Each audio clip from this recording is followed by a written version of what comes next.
झारखंड में होने वाले राज्यसभा चुनाव पर सबकी नज़र है। गुरुवार को बीजेपी ने अपने 11 उम्मीदवारों की घोषणा की, लेकिन उसमें झारखंड से किसी उम्मीदवार की घोषणा नहीं की। झारखंड में उम्मीदवार की घोषणा नहीं करने के पीछे एक बीजेपी की एक बड़ी रणनीति है, क्योंकि बीजेपी कांग्रेस के प्लेयर और झारखंड मुक्ति मोर्चा के प्लेयर दोनों को देख लेना चाहती है। खासतौर पे कांग्रेस किसको उम्मीदवार बनाती है। बीजेपी के लिस्ट जारी नहीं करने के बाद कांग्रेस पार्टी ने भी गुरुवार देर रात झारखंड से ही नहीं अन्य राज्यों से भी अपने राज्यसभा उम्मीदवारों की घोषणा कर दी। जिन नामों को लेकर झारखंड में चर्चा हो रही थी, पवन खेरा, उनको कर्नाटक से उम्मीदवार बनाया। झारखंड से कांग्रेस पार्टी ने सबको चौंकाते हुए कहा तो ये जा रहा है कि झारखंड में खासतौर पे कांग्रेस में ये मांग हो रही थी कि किसी स्थानीय को उम्मीदवार बनाया जाए। तो कांग्रेस पार्टी ने प्रणव झा को उम्मीदवार बनाया। प्रणव झा मूल रूप से वैसे तो बिहार के भागलपुर ज़िले के रहने वाले हैं, लेकिन उनके पिता बोकारो में कार्यरत थे और उनकी पूरी छात्र राजनीति और राजनीति पढ़ाई लिखाई सब झारखंड में हुई है, बोकारो में हुई है, जब संयुक्त बिहार हुआ करता था। तो अगर उस हिसाब से देखें तो वो झारखंड के रहने वाले हुए।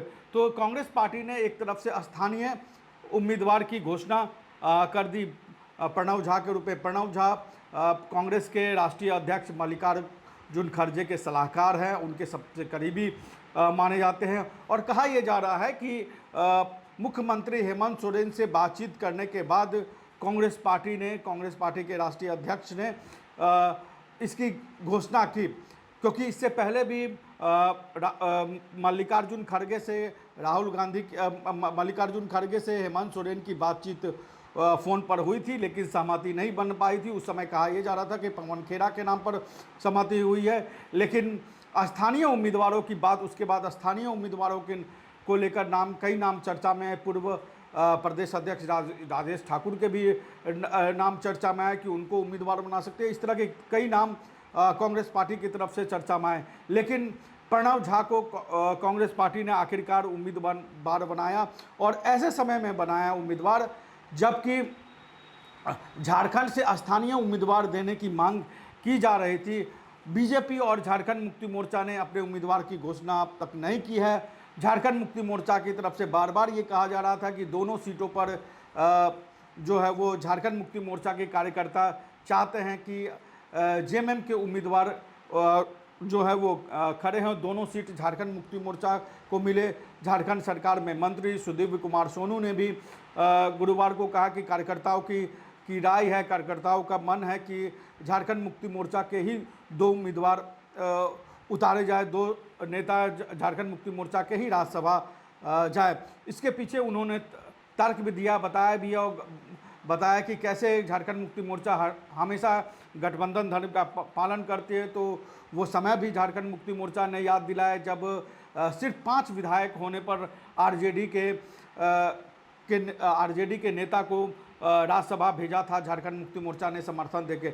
यही बातें सुदीव्य कुमार सोनू कहते रहे, लेकिन इसी बीच कांग्रेस पार्टी ने उम्मीदवारों की घोषणा कर दी, और जो झारखंड मुक्ति मोर्चा के केंद्रीय महासचिव हैं विनोद पांडे, वो बार बार ये कहते रहे कि दोनों 2 सीट जो राज्यसभा की दोनों सीटें हैं वहाँ पर गठबंधन की तरफ से निर्विरोध जो है वो निर्विरोध मतदान होगा, निर्विरोध चुनाव होगा।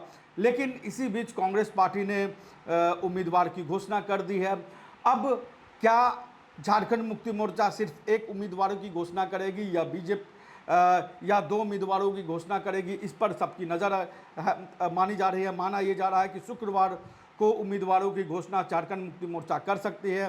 कांग्रेस पार्टी ने अपने उम्मीदवार की घोषणा कर दी है, तो अब बीजेपी की तरफ से भी उम्मीदवार की घोषणा जल्द होने की उम्मीद है, क्योंकि बीजेपी कांग्रेस के प्लेयर्स को देखना चाहती थी। अगर बीजेपी यहाँ पर उम्मीदवार की घोषणा करती है तो निश्चित तौर पर फिर चुनाव होगा, और चुनाव में क्रॉस वोटिंग की संभावनाएं जताई जा रही हैं। जो झारखंड में के राज्यसभा चुनाव का जो इतिहास रहा है, वो इतिहास बताता है कि झारखंड में इस तरह की जब भी स्थिति बनी है तो मामला फंसा है और क्रॉस वोटिंग तक स्थिति जा सकती है। इस पूरे मामले पर जब सुप्रियो भट्टाचार्य जो झारखंड मुक्ति मोर्चा के केंद्रीय महासचिव हैं, उन्होंने फिर कहा कि निर्विरोध ही निर्वाचन होगा, निर्विरोध ही निर्वाचन होगा राज्यसभा के दोनों सीटों पर। लेकिन अब हालांकि सब कुछ उन्होंने बताया कि सब कुछ मुख्यमंत्री हेमंत सोरेन को तय करना है। तो क्या वाकई में हेमंत सोरेन से बात करके कांग्रेस पार्टी ने उम्मीदवार की घोषणा की है, या कांग्रेस पार्टी एक कदम आगे चलते हुए उस कांग्रेस पार्टी ने हेमंत सोरेन को गठबंधन धर्म निभाने के लिए कटघरे में खड़ा कर दिया कि अब ये हेमंत सोरेन के पाले में गेंद डालते हैं और देखना ये होगा कि हेमंत सोरेन गठबंधन धर्म का पालन करते हुए एक सीट कांग्रेस पार्टी को देते हैं या नहीं देते हैं। क्योंकि अभी ताज़ा उदाहरण तमिलनाडु का है, जहां पर थलुपति विजय ने 5 विधायक सिर्फ होने पर ही कांग्रेस पार्टी को राज्यसभा की एक सीट दे दी। अब पूरी तरीके से अगर कहा जाए तो ये पूरा मामला अब झारखंड मुक्ति मोर्चा के सुप्रीमो हेमंत सोरेन के पाले में है। अब हेमंत सोरेन को ये तय करना है कि वो कांग्रेस पार्टी के उम्मीदवार को गठबंधन के तहत प्रणव झा को समर्थन देते हैं या 2 सीटों पर अपने उम्मीदवार उतारते हैं। क्योंकि जो गणित है, राज्यसभा का जो गणित है, उसके हिसाब से महागठबंधन के पास कुल 56 विधायक हैं। एक सीट पर जो प्रथम वरीयता के लिए जो एक सीट पर वोट चाहिए वो 28 वोट चाहिए, जिसमें से झारखंड मुक्ति मोर्चा के पास 34 विधायक है। यानी कि झारखंड मुक्ति मोर्चा के पास 6 अतिरिक्त वोट बचेंगे, 6 अतिरिक्त विधायक बचेंगे। वहीं आरजेडी के पास 4 और लेफ्ट के पास 2 विधायक है। तो इस तरीके से अगर गणित को देखा जाए तो गठबंधन के दोनों उम्मीदवारों का चुनाव जीतना तय होता है अगर बीजेपी वहां पर उम्मीदवार नहीं खड़ी करती है। लेकिन बीजेपी अगर उम्मीदवार खड़ी करती है तो मामला फंस सकता है और क्रॉस वोटिंग की संभावनाएं जताई जाती है। लेकिन कांग्रेस पार्टी ने जिस तरीके से उम्मीदवार दिया उसको लेकर अपने तौर पर प्रतिक्रियाएं भी आ रही हैं। कहा यह जा रहा है कि जो दावा किया जा रहा था कि स्थानीय उम्मीदवार को दिया जाएगा, वो वहीं जयराम महतो के करीबी जेएलकेएम के नेता जो है उन्होंने सोशल मीडिया पर पोस्ट करते हुए प्रणव झा के झारखंडी होने पर सवाल खड़े कर दिए हैं। और जो मोतीलाल महतो हैं जो जेएलकेएम के नेता हैं, उन्होंने अपने सोशल मीडिया अकाउंट्स पर प्रणव झा की उम्मीदवारी को लेकर लिखा है कि कांग्रेस से राज्यसभा उम्मीदवार प्रणव झा को बनाया गया है, जो मूल रूप से बिहार भागलपुर के निवासी हैं। यह प्रश्न यह उठता है कि क्या झारखंड में कांग्रेस को यहाँ के लोग नहीं थे जो बाहरी को उम्मीदवार बनाए। दूसरी बात कहना चाहता हूँ, कांग्रेस के अंदर जितने भी झारखंडी विधायक हैं उनके अंदर थोड़ा सा भी झारखंडियत अगर बचा है तो इसको वोट ना करें। यानी कि जेएलकेएम ने, जयराम महतो ने अपने तरीके से स्टैंड क्लियर कर दिया कि वो गठबंधन के तरफ यानी कि कांग्रेस पार्टी के जो उम्मीदवार हैं प्रणव झा, उनको वोट नहीं देंगे। जो मोतीलाल महतो का जो पोस्ट है वो यही बता रहा है।